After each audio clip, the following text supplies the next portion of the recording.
What's happening, Panda Nation? Peter from Panda here. It's getting close to springtime, so I'm going to take the Prowler out, but I'm going to dress up the key first.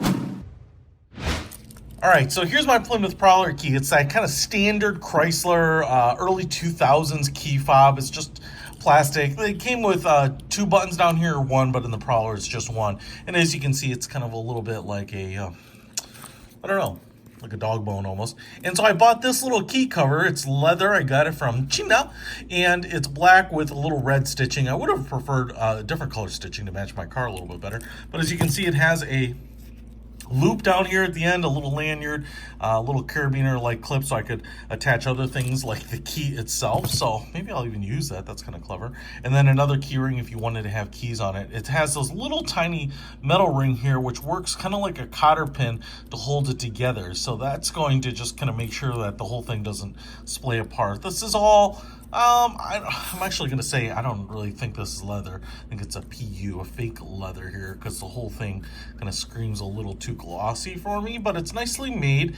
And what we're going to have to do here is take apart my keychain and the bottom portion here, because you're going to have to slide this in, and then this little tab down here is going to hold the thing together.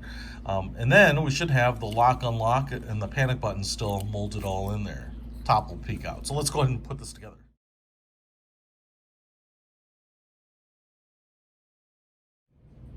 And there it's done. It wasn't too hard. Now you might have noticed that I took this piece off. I just thought this piece here was going to be a little too big and thick to kind of swivel and give me a nice, comfortable,